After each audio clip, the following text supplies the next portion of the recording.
BRS నేత వేధింపులు తలలేక chit funds manager ఆత్మహత్యాయత్నానికి పాల్పడిన ఘటన హన్మకొండ జిల్లాలో కలకలం రేపింది.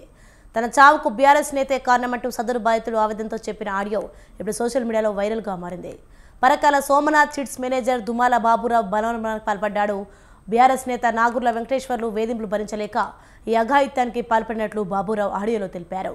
చిట్ ఫండ్స్ బాధితుల ఒత్తిడి, బీఆర్ఎస్ రైతు రుణ విమోచన మాజీ చైర్మన్ నాగుర్ల వెంకటేశ్వర్లు తన చావుకు కారణమంటూ లెటర్ రాయడంతో పాటు ఓ వీడియోను కూడా బాబురావు సోషల్ మీడియాలో పోస్ట్ చేశాడు. ప్రస్తుతం బాబురావు ఆడియో సోషల్ మీడియాలో వైరల్గా మారింది.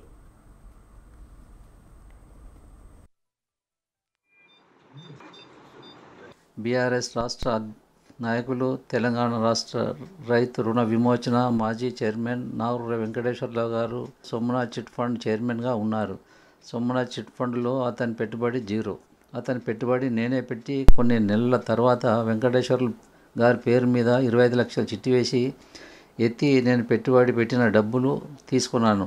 సుమారు 3 సంవత్సరాల తర్వాత వెంకటేశ్వర్లు గారు చిట్ ఫండ్ నుండి వెళ్ళిపోతాను, నాకు నా వాటా మరియు గుడ్విల్ ఇవ్వాలి అన్నారు. ఒకరోజు నన్ను హరిత హోటల్కి రమ్మన్నారు. వారు వెంకటేశ్వర్లు గారికి 1,20 లక్షల రూపాయలు ఇవ్వమన్నారు. వెంకటేశ్వర్లు కొన్ని రోజుల తర్వాత మాట్లాడే ఉంది రమ్మన్నారు. నేను వారి ఇంటికి వెళ్ళేసరికి అటు ప్లాట్ను వెంకటేశ్వర గారు తన పేరు మీద రిజిస్ట్రేషన్ చేయమని 50 లక్షల రూపాయలు నాకు ఇచ్చినట్టు ఒక పేపర్ రాసి నన్ను సంతకం పెట్టమన్నారు. నేను సంతకం పెట్టను అన్నాను. అప్పుడు వెంకటేశ్వర్లు మరో వ్యక్తి ఇద్దరు కలిసి నాపై దాడి చేసి అమ్మనాబూతులు తిట్టుకుంటూ కర్రలు, వాటర్ బాటిళ్లతో సుమారు 10 నిమిషాలు కొట్టి నాతో బలవంతంగా సంతకం చేయించుకున్నారు. కొట్టిన విషయాన్ని బయటకు చెప్తే నీ కుటుంబాన్ని చంపేస్తామని బెదిరించారు. వెంకటేశ్వర గారు చిట్ ఫండ్తో నాకు సంబంధం లేదు, మీరు బాబురావు ఇంటికి వెళ్ళి డబ్బులు వసూలు చేసుకోండి అని పంపించారు.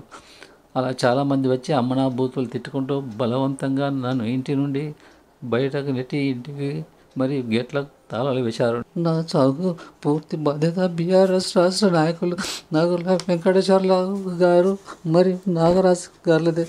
బీఆర్ఎస్ రాష్ట్ర నాయకులు